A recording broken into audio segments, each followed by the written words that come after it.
Napakai.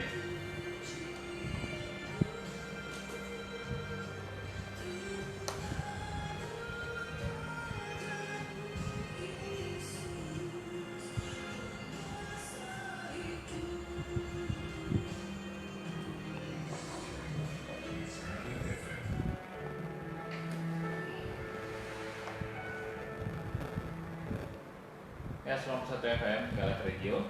Kita akan lanjutkan lagi pemaparan firman Tuhan pada malam hari ini bersama Romo Michael Roring. Romo, kita juga nantikan kalau ada yang mau bertanya lewat WA ataupun telepon langsung di 0853 4034 4091. Sekali lagi 0853 4034 4091. Romo? Ya, baik. Tadi kita sudah berbicara tentang bagaimana motivasi mengikut Tuhan yang pertama. Ya, bagi yang sedang menonton di live streaming saya saat ini, tadi saya sudah mengupas kurang lebih 25 menit ya tentang motivasi yang pertama, yaitu orang mengikuti Tuhan di masa sukar itu hanya karena melihat tanda dan mujizat. Ya, itu hanya karena melihat tanda dan mujizat. Nah, yang kedua ini kita lihat dalam Yohanes 6 ayat 64, Pak Tommy. Yohanes 6 ayat 64. Yohanes Ya, Oh enggak, Yohanes 6:26. Yohanes 6:26. Ya, maaf. ayat ke 26. Oke. Demikian firman Tuhan. Yesus menjawab mereka, "Aku berkata kepadamu, sesungguhnya kamu mencari aku, bukan karena kamu telah melihat tanda-tanda, melainkan karena kamu telah makan roti itu dan kamu kenyang." Jadi kalau yang pertama itu Pak Tommy, itu mereka mengikuti Tuhan karena melihat tanda dan mujizat. Tetapi yang bagian kedua ini di Yohanes 6 ayat 26 ini, mereka mengikuti Tuhan itu karena mereka telah merasakan mujizat, yaitu bagaimana Tuhan memberi makan kepada mereka sehingga mereka kenyang. Jadi motivasi yang kedua ini, motivasi mengikuti Tuhan karena perut. Jadi ya mungkin ini agak gamblang saya harus berbicara, ya.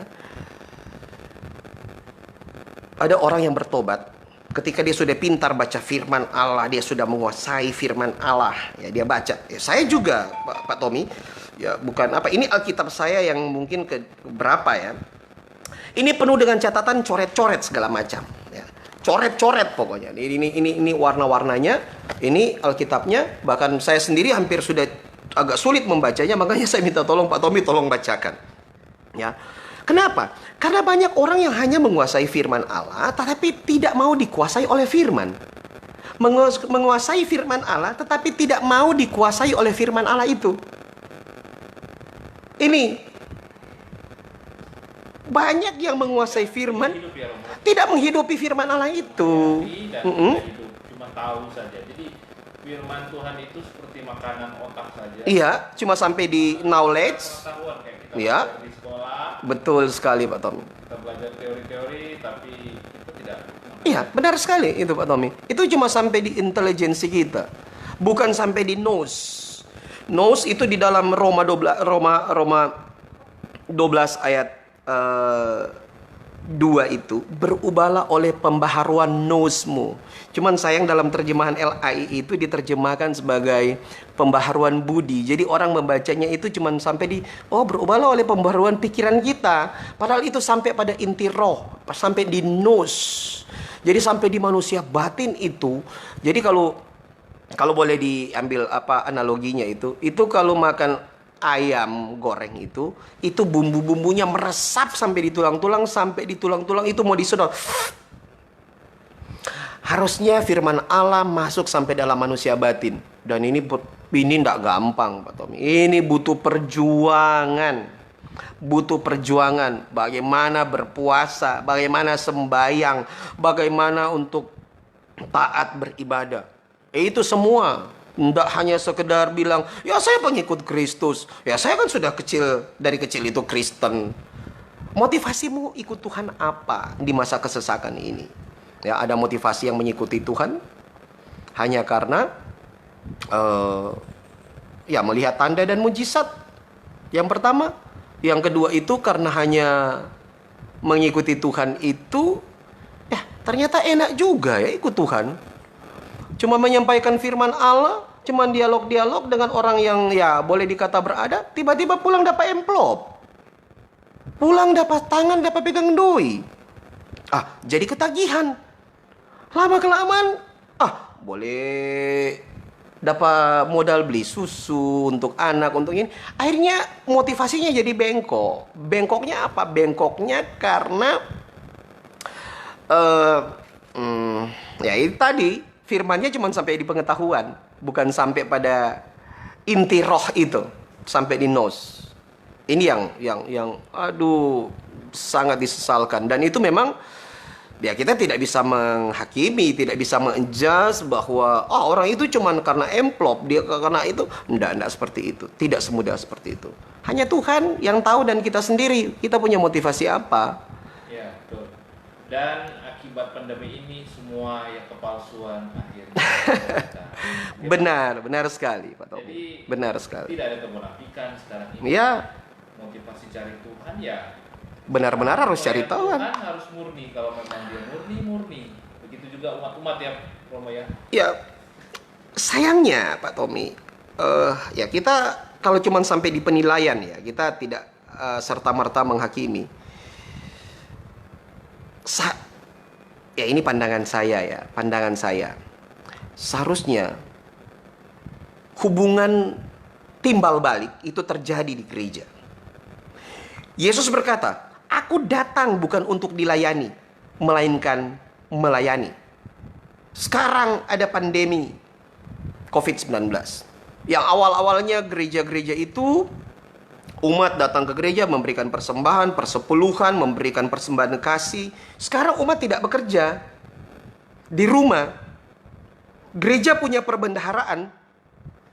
Harusnya gereja juga turut mengambil bagian di dalam melayani umatnya. Ingat, 1 Petrus pasal 5 Pak Tommy. Kita lihat 1 Petrus pasal 5. 1 Petrus pasal 5 dari ayat 1 Pak Tommy. Minta tolong dibacakan. Ini karena Alkitab ini sota bongkar-bongkar, jadi agak. 1 Petrus pasal 5 Ya, dari ayat 1 Pak Tommy. 1 Petrus ya. Ya, pasal 5. 1 Petrus pasal yang ke-5 ayat yang ke-1 dulu. Ya. Aku menasihatkan para penatua di antara kamu. Jadi ini aku di sini Rasul Petrus memberitahukan kepada penatua. Penatua itu adalah presbiter atau pelayan-pelayan, ya. Aku sebagai teman penatua dan saksi penderitaan Kristus yang juga akan mendapat bagian dalam kemuliaan yang akan dinyatakan kelak. Ayat 2. Gembalakanlah kawan domba Allah yang ada padamu. Ya. Jangan dengan paksa. Tetapi dengan sukarela. Sesuai dengan kehendak Allah. Dan jangan karena mau mencari keuntungan. Jangan karena hanya mau mencari keuntungan. Tetapi dengan pengabdian. Saya tidak menghakimi gereja-gereja yang seakan-akan tidak memperhatikan jemaatnya, domba-domba Allah ini gitu, ya. Bukan. Tetapi sudah menurut saya, ini sekali lagi saya dengan pandangan saya. Kan mata pencarian sekarang terhenti. Saya katakan tadi gereja punya perbendaharaan. Ya. Ambil bagianlah dalam diakonia. Marturia. Ya. Menjadi martir. Martir dalam apa? Dalam memberi. Gereja lah yang memberi. Dalam arti gereja ini adalah institusi gitu. Institusi untuk turun ke bawah itu beras lah 22 kilo gitu kan. Kan itu juga sebenarnya persembahan dari umat gitu. Di masa ini umat tidak bekerja. Tapi kalau nanti gereja terus mencetak, ada printer mencetak amplop, dibagikan lagi ke umat. Umat nggak kerja sekarang masalahnya. dengan berharap bahwa amplop itu diisi dan nanti akan diserahkan kembali ke gereja. Sementara mereka dalam hati untuk memberi itu sudah ada persungut-sungutan. Yang berdosa itu siapa? Ya, kembali lagi memang ini menurut saya pribadi, Iya. Romo ya. Jadi gereja harus meluruskan visi dan misi kembali. Iya. Bahwa selama ini ternyata gereja itu hanya membangun aspek fisikal. Ya, bangunan. Nah, Ya. tidak memperhatikan aspek lain. Ya. Bangunan itu penting. Benar. Saya setuju Pak Tommy. Ya, jadi seluruh aspek diperhatikan. Pemberdayaan ekonomi masyarakat Benar. harus diperhatikan. Jadi menurut saya Romo penting sekali, dan istilahnya ini ya mau dibilang sudah terlambat, serba salah juga. Seharusnya kalau gereja berpikir secara dewasa seperti Paulus. Bekerja. Paulus itu bekerja dengan Pembuat tangannya tenda. sendiri. Ya. Dan apa yang dia lakukan adalah, kenapa disebut rasulan? Karena dia menginjil bukan meminta-minta ke jemaat-jemaat. Karena waktu itu mungkin jemaat yang dia layani masih baru dan masih Betul. susah. Justru perjalanannya dibiayai oleh dirinya sendiri. Iya, harusnya begitu. Dan kenapa? Karena dia memiliki perusahaan. Dia Betul. memiliki mesin uang, dia memiliki usaha, waktu itu apa? Pembuat tenda. Dan ini Ya. jadi istilahnya kalau kita cari uang jangan di gereja lah. Kalau kita cari uang, buka toko. Mencari. Buka toko, buka Ya. pabrik. Saya pun Pak Dan Tommy. ini apa ya, menyadarkan hamba-hamba Tuhan seperti firman Tuhan tadi yang Romo bilang tadi, jangan mencari keuntungan. Ya. Dan perpuluhan persembahan yang diberikan umat itu jangan hanya untuk memperkaya diri, Betul. hanya membangun tembok saja. Betul. Tapi Itu ada juga aspek lain. digunakan untuk pembangunan rohani sebenarnya, ya. Bukan hanya sekedar apa namanya. Kalau ayat di 1 Petrus 5 ini, Tommy boleh dibacakan lagi ayat tadi ayat 2 kan, sekarang ayat 3. Ayat 3, janganlah kamu berbuat seolah-olah kamu mau memerintah atas mereka yang dipercayakan kepadamu. Jadi ini bukan milik para gembala. Ini miliknya Allah, miliknya Tuhan, umat ini, ya, yang dipercayakan kepadamu. Tetapi hendaklah kamu menjadi teladan bagi kawanan domba-domba itu. Jadi kita ini yang menjadi teladan, gembala ini menjadi teladan. Jadi bukan hanya sekedar menyampaikan firman, kemudian tidak memperhatikan perkembangan rohani mereka bagaimana, ya. Oke, kumpul uang, ini ada begini untuk pembangunan. Sementara tubuh Kristus yang tadinya adalah bait Allah, bait Roh Kudus, itu tidak dibangun secara benar. Ya. Jadi hubungan timbal balik gereja, institusi, ya, gembala, siapapun itu di dalam struktur organisasi gereja, itu juga harus melihat ke bawah. Bukan hanya melihat ke bawah hanya karena untuk pemberian-pemberian diakonia itu, tetapi bagaimana membangun tubuh Kristus ini. Karena modal kita itu adalah modal kerajaan kekal, dan harta benda jasmani ini tidak akan dibawa. Nah, makanya visi misi kerasulan itu penting. Ya, punya usaha sampingan. Ya, memang seperti saya dan istri saya, ya punya usaha. Tetapi sekarang mandek. Ya, beralih kemana? Ya, teruskan yang bisnis jual beli gitu, beli barang online masih bisa kok, ya, gitu. Masih bisa. Masker, ya. Masih bisa. Benar, masih bisa. Ide-ide yang kita bisa kembangkan. Iya. Untuk mengisi waktu dan juga memperolehkan ekonomi kita. Benar. Itu tetap ada, saling topang menopang dari satu usaha dengan usaha yang lain itu ditopang oleh satu. Kalau satu misalnya sudah tidak bisa berjalan, seperti kami punya usaha dekorasi, ya, dekorasi hari ulang tahun, nggak bisa jalan, ya kan? Nggak bisa jalan. Istri saya posting, kalau ada yang mau menyewa untuk peralatan dessert table, dekorasi, tapi hanya untuk pakai foto sendiri, boleh, 100-200 ribu ada gitu.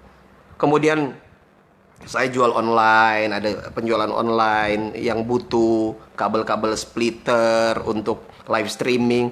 Ya adalah sedikit-sedikit dari situ. Dan itu masih bisa Cukup kok.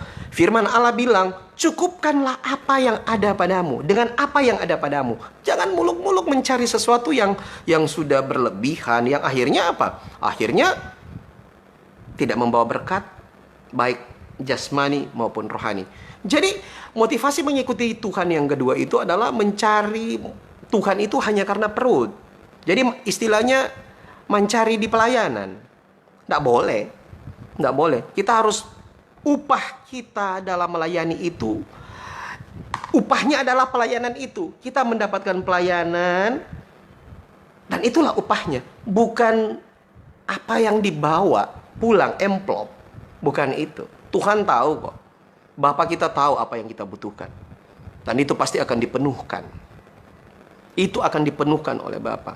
Jadi bagi orang-orang yang mengasihi Allah, kenapa Allah turut bekerja dalam segala sesuatu mendatangkan kebaikan hanya bagi mereka yang mengasihi Allah?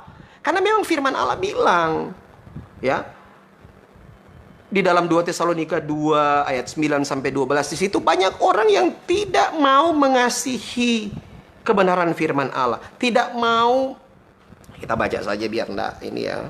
Atau yang di Petrus itu, yang di 1 Petrus 5 itu ayat 3 sudah, ayat 4.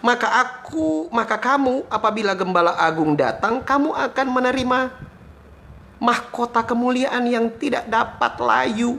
Inilah upah kita.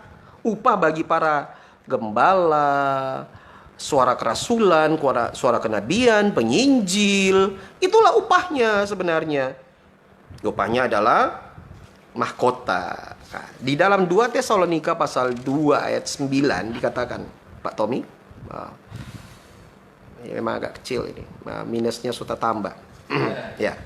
2 Tesalonika ya? Plus bukan minus. Ya, oke. 2 Tesalonika 2 dari ayat 9, Pak Tommy. 2 Tesalonika 2 ayat yang ke-9, yang firman Tuhan. Kedatangan si pendurhaka itu adalah Gerak iblis. Ya. Dan akan disertai rupa-rupa perbuatan ajaib. Perbuatan ajaib. Makanya tanda-tanda dan mujizat itu bisa ada kepalsuan di dalamnya. Maka Tuhan bilang, kamu mengikuti aku cuma karena melihat tanda. Semeon tadi. Maka ini bukan tidak penting. Ya, ini juga orang butuh. Tetapi yang lebih penting adalah Tuhan itu sendiri. Firman Allah yang menjelma menjadi manusia. Ya, terus Pak Tommy. Tanda-tanda dan mujizat-mujizat palsu dengan rupa-rupa tipu daya jahat terhadap orang-orang yang harus binasa. Sekali lagi garis bawahi, yang harus binasa, yang percaya akan dusta itu. Terus Pak Tommy. Karena mereka tidak menerima dan mengasihi. Nih poinnya. Kebenaran. Mereka tidak menerima dan mengasihi kebenaran itu.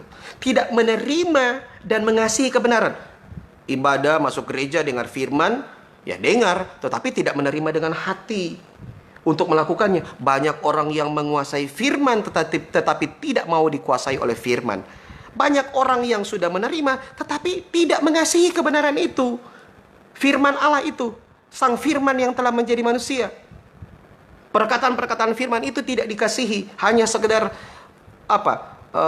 menyampaikan firman, menyinggung orang, memotivasi orang, tetapi ada udang di balik batu. Ada maksud dan tujuan mengorek sehingga orang tergugah, sehingga ya pulang amplop. Nah sekarang rasa juga kalau dapat amplop, no? Kalau masa-masa sulit begini kan, tinggal bagaimana lagi mau menggerakkan. Hati-hati, saya hanya memperingatkan kepada sesama hamba-hamba Allah. Ya, kita saling mengingatkan, bukan menghakimi, tetapi saling mengingatkan. Hati-hati dengan khotbah-khotbah kita yang akhirnya banyak orang di medsos menilai ini pencitraan. Ini hanya mengorek-ngorek orang supaya berbelas kasihan, supaya nanti dapat amplop, dapat doi, dapat uang. Macam-macam. Orang akan menilai. Sekarang dunia bebas menilai. Tinggal motivasi yang benar dari dalam diri kita, dari dalam hati kita. Kalau kita memang benar di hadapan Tuhan, kita pasti akan takut akan Tuhan. Dan kita akan murni di dalam melayani pekerjaan Tuhan. Sehingga motivasi kita yang benar akan menghasilkan buah juga yang benar. Itu motivasi yang kedua. Ya, selain yang pertama itu motivasinya adalah mengikut Tuhan hanya karena melihat tanda dan mujizat. Yang kedua karena melihat adanya karena kamu mengikut Tuhan, mencari Tuhan karena kamu makan dan kenyang, ya. Broma itu roti, makan roti dan kamu kenyang, dan kamu mengikuti Tuhan, menjadi penyinjil, menjadi apa saja yang katanya di dalam Tuhan, tetapi motivasinya salah. Menyampaikan firman tetapi ujung-ujungnya salah dalam arti, ya itu motivasinya adalah perut, ya. Sehingga ada firman Allah dalam Amsal mengatakan, ada orang yang menyangka jalannya itu lurus, tapi ujungnya menuju maut. Nah ini, banyak orang yang berseru-seru kepada aku, Tuhan, Tuhan, Tuhan. Tetapi Tuhan bilang apa? Nyala engkau pembuat kejahatan. Loh, kok Tuhan kita menyampaikan firman? Kita menyampaikan firman kok kita romo, kita menyampaikan firman di Skylight 91 FM loh. Begini. Tapi dia bilang, nyala engkau, aku tidak mengenal engkau. Kenapa? Karena punya motivasi yang salah, ya. Dan motivasi yang ketiga, ya, motivasi yang terakhir ini mungkin masih banyak lagi, tetapi karena waktu yang membatasi kita, ya, ada di Yohanes pasal 8, masih dalam Injil Yohanes. Kalau tadi di awal itu Yohanes, bagi yang mendengarkan Skylight mungkin mengikuti pertama, tetapi bagi yang mengikuti di secara langsung di live streaming, tadi ayat yang saya angkat itu ada di Yohanes pasal 2 ayat 23 24. Itu motivasi yang pertama. Motivasi yang kedua ada di Yohanes 6 ayat 26, dan ini motivasi yang ketiga ada di Yohanes 8. Yohanes pasal 8 dari ayat kita baca saja dari ayat 29, Pak Tommy. Ya, Yohanes 8 ya. 29. Ayat yang ke-29 berkata. Atau dari ayat 28 saja biar kita masuk dalam konteks, ya, ayat 28. Maka kata Yesus, apabila kamu telah meninggikan anak manusia, barulah kamu tahu bahwa akulah dia, dan bahwa aku tidak berbuat apa-apa dari diriku sendiri, tetapi aku berbicara tentang hal-hal sebagaimana diajarkan Bapa kepadaku. Ayat 29. Dan Ia yang telah mengutus aku, Ia menyertai aku, Ia tidak membiarkan aku sendiri, ya. Sebab aku senantiasa berbuat apa yang berkenan padanya. Jadi Yesus sendiri memberikan contoh, Pak Tommy, bahwa dia tidak sendiri. Makanya dipercaya kepada Bapaknya. Demikian pun kita walaupun tidak melihat namun percaya. Itu contoh. Nah, ini ayat 30-nya Pak Tommy. Yang ayat 30 ini. Motivasi yang ketiga itu ada di ayat 30. Oke, yang ayat ke-30 ya. Ya. Setelah Yesus mengatakan semuanya itu. Jadi setelah dia mengatakan yang dari ayat sebelum-sebelumnya itu, yang ayat 28, ketika kalau kamu telah meninggikan anak manusia gitu, barulah kamu tahu bahwa akulah dia gitu. Terus Pak Tommy, setelah Yesus mengatakan semuanya itu, banyak orang percaya kepadanya. Terus? Maka katanya kepada orang-orang Yahudi yang percaya kepadanya. Jadi cuma khusus orang yang percaya. Ya. Jikalau kamu tetap dalam firman-Ku, kamu benar-benar adalah murid-Ku. Jika engkau benar-benar dalam firman-Ku, engkau adalah murid-Ku. Jadi banyak orang percaya karena mendengarkan perkataan Tuhan. Mereka mengikuti Tuhan bukan karena mujizat, bukan karena tanda-tanda, bukan karena soal perut, tetapi karena mereka melihat, mendengar Yesus berkata, berucap kebenaran firman Allah itu, dan mereka percaya dan mereka mengikuti Tuhan. Nah, seharusnya kita juga demikian, Pak Tommy. Jadi intinya adalah dalam mengatasi pandemi ini, belajar dari firman ini, ya, kita tidak perlu khawatir. Benar. Tuhan akan menolong dan memelihara kita. Ya, tentunya dengan patuh pada pemerintah, taat pada pemerintah, jadi, tetap jangan. Iya. Tuhan berkata, Roma 13 ayat 1 sampai 4. Iya. Pemerintah adalah hamba Allah yang menyampaikan firman. Ikut prosedur. Ya. Apa yang harus kita lakukan. Kita yang terutama adalah kita percaya. Yang penting kita di dalam kehendak Allah yang melakukan firman Allah, kita ada murid-muridnya. Benar. Dan Allah akan memelihara dan menolong kita. Allah akan memagari kita dan memberikan pertolongan pada waktunya. Begitu ya. Ya, benar sekali.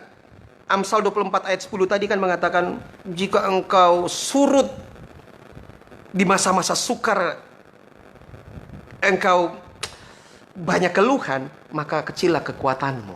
Di masa-masa kesesakan itu, engkau banyak mengeluh begini begitu gitu, akan kecil kekuatan itu. Betul. Ya kan?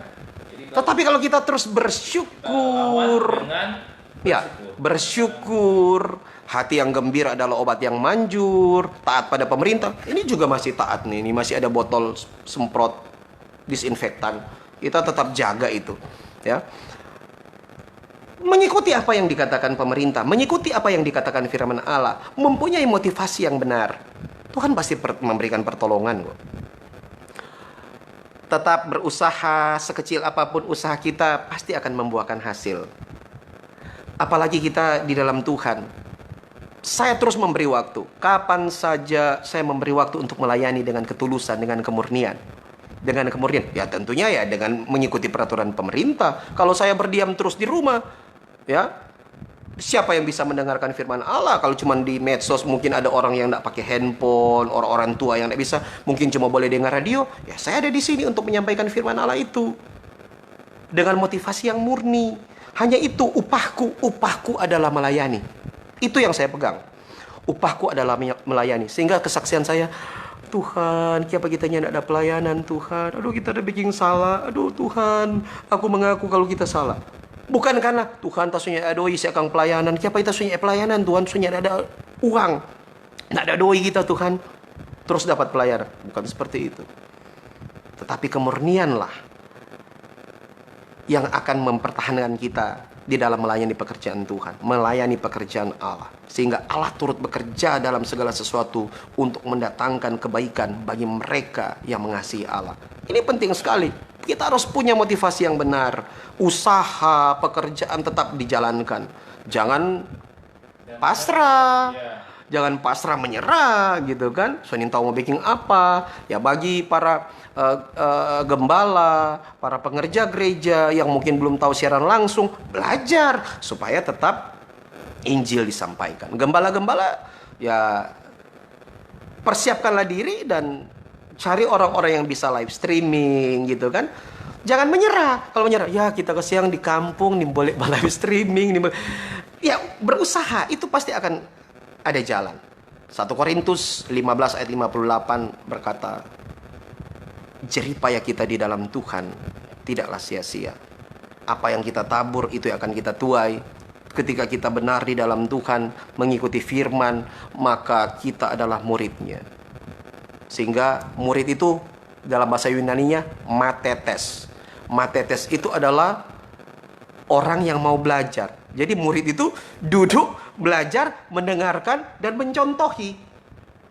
Bukan hanya sekedar dengar firman tetapi tidak melakukan. Dia terus belajar, ada tugas, bikin PR. Orang yang selalu berdampingan dengan pengusaha, dia akan jadi otak pengusaha, akan terpengaruh. Orang yang cuman di kumpul-kumpul cerita, istilah orang Manado cerita konga lagi DP otak, bicaranya ya ndak ada bermanfaatnya, ada manfaatnya. Tetapi orang yang dekat dengan firman, dia berbicara firman, melakukan firman, orang akan merasa diberkati ketika berkaitan dengan kita. Jeripaya kita di dalam Tuhan tidak sia-sia ketika kita mempunyai motivasi yang murni. Kira-kira itu Pak Tommy untuk wejangan untuk. Terima kasih Romo ya. Iya, sama-sama Pak Tommy. Kita semua baik sahabat sekalian maupun saya pribadi sangat diberkati. Iya. Kiranya juga bagi seluruh sahabat sekalian mendapatkan berkat dan rema ya. Iya. Pertama untuk kita pakai dan diterapkan dalam kehidupan kita setiap hari. Amin. Permasalahan setiap kita berbeda-beda. Ada yang masalah pekerjaan, finansial ataupun rumah tangga, Iya. anak-anak dan sebagainya. Tetapi yakinlah kita lakukan kehendak Allah saja. Ya. Lakukan kehendak Allah dalam seluruh kebenaran firman-Nya. Sebelum kita melakukan, kita pelajari supaya mungkin ada yang kita sebelum pandemi ini ada yang kita lewat kita nggak bikin jadi celah ya. Sekarang jadi banyak waktu, jadi banyak waktu di Tuhan. Tutupi kelemahan kita dan buat Allah senang. Amin. Lakukan kehendaknya dan Allah akan turunkan. Amin. Ya. Mohon didoakan Romo untuk para sahabat sekalian. Baik, mari kita berdoa juga untuk Skylight FM, sahabat Skylight FM, kita saling topang menopang di dalam doa. Yang lagi mengikuti siaran langsung ini di akun saya di live streaming, kita juga berdoa, bermohon kepada Tuhan, memohon pengampunan ya, sehingga kita bisa berjalan seturut dengan kehendaknya. Apa yang terjadi semua tidak lepas dari pemandangan Tuhan. Mari kita berdoa. Kemuliaan bagi Sang Bapa dan Sang Putra serta Sang Roh Kudus, sekarang dan selalu serta sepanjang segala abad. Amin. Tuhan kasihanilah, Tuhan kasihanilah, Tuhan kasihanilah kami yang berdosa ini.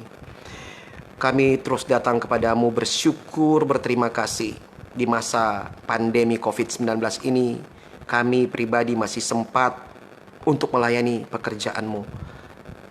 Semoga ya Tuhan, kebenaran firman-Mu ini bisa mendapat tempat bagian bagi kami yang mendengarkan, bagi sahabat-sahabat Skylight dan sahabat-sahabat FB yang sedang menonton siaran langsung ini. Kami bersyukur kami boleh masih ada kesempatan untuk mendengarkan firman-Mu. Hamba pun terus bermohon kepadamu, berikan hamba hati yang murni dalam melayani pekerjaan-Mu.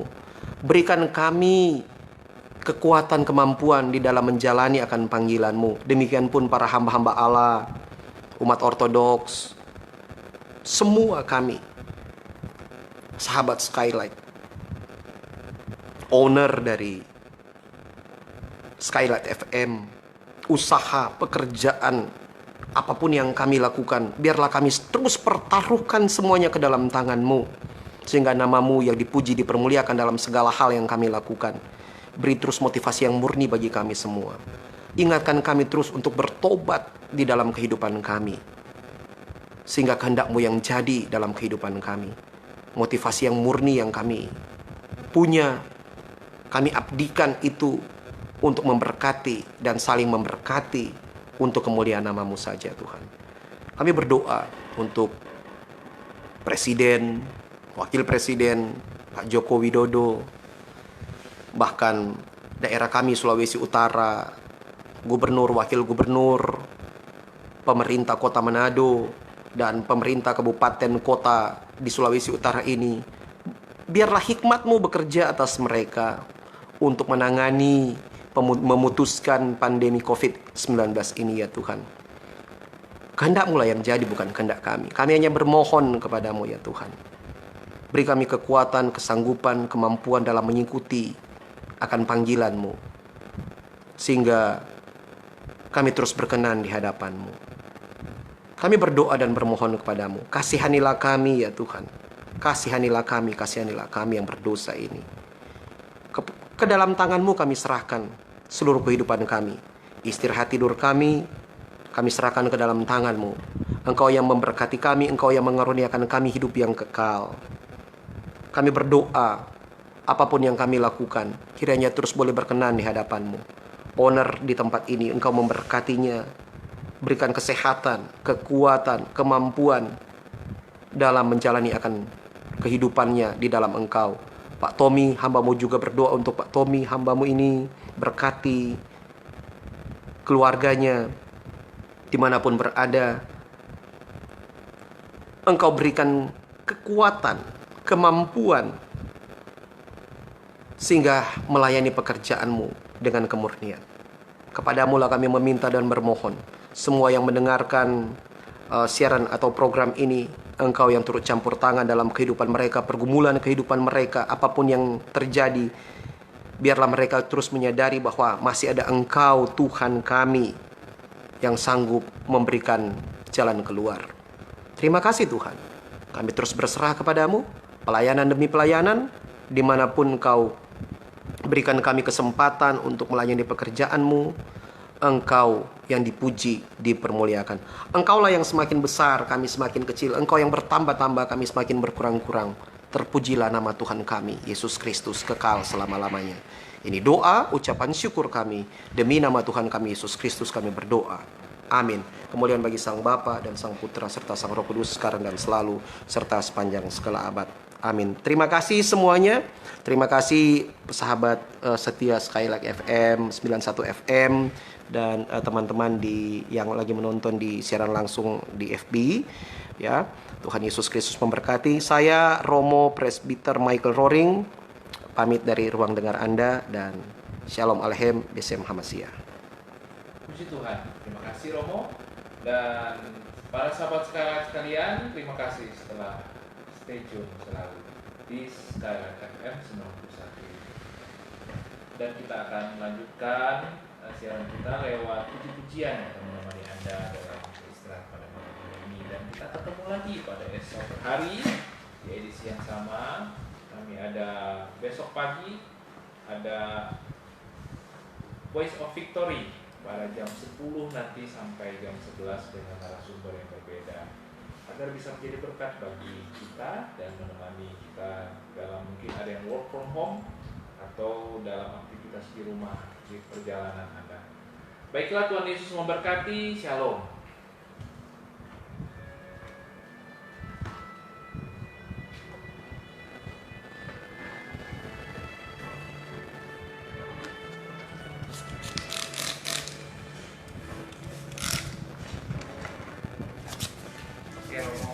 Ya, makasih banyak. Tuhan berkati Pak Tommy. Itu ada bungkus. Ya, oke. Ya, turun ya. Saya lagi panggil di bawah.